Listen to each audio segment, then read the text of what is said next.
It's Brainwash with Dr. Tom and Guitar Picks with Will Little. Tool Lateralus.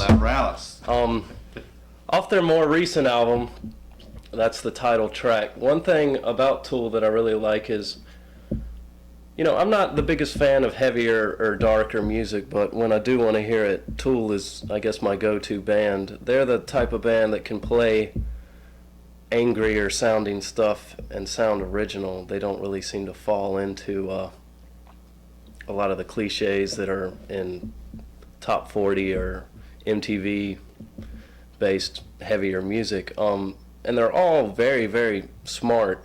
There's a lot of math going on in the Tool album, and one thing with this track in particular that I've read about is something called the Fibonacci sequence, which is just a math idea where you have a number and then you add the number before it to get the next number. So you start with 1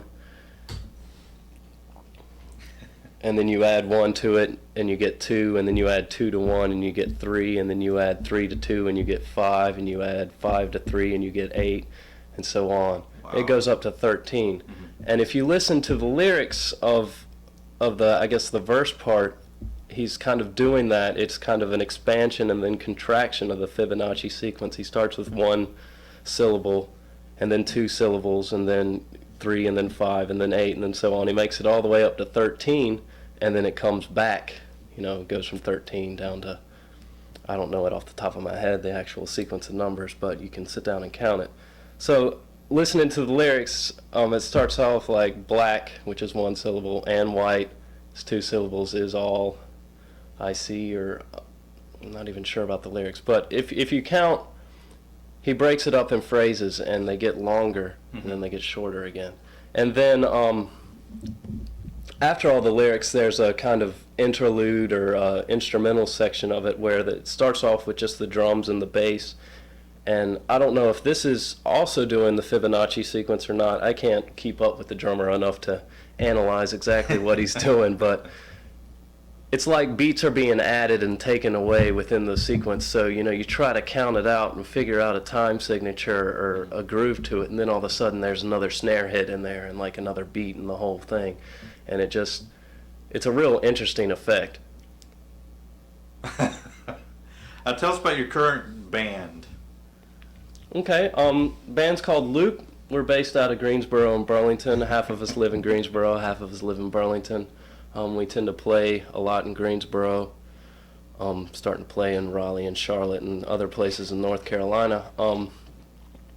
It's a big mix of styles and influences and just talents.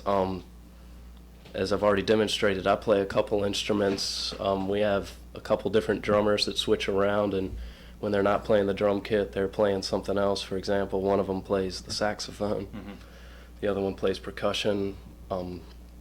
Most everyone sings. So we've got 6 people total in the band, but seeing a typical show will have several different lineups throughout the night. We'll play as a 4-piece, a 5-piece, a 6-piece, and just taking as many different possibilities as we can with that. Mm-hmm. Definitely has more of a funk and jazz type of an influence to it. I guess you might call it progressive or whatever. Highly improvisational. We like to try to communicate musically and have some conversations in that sense too. Mm-hmm.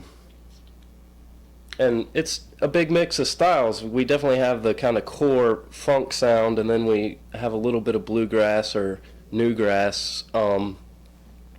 And we're starting to toy around with different things. Obviously we have some rock and blues in there, and have started to get into a little bit of the electronic dance scene a little bit, so trying to incorporate some of those more, in layman's terms, techno type of sounds into the sets as well.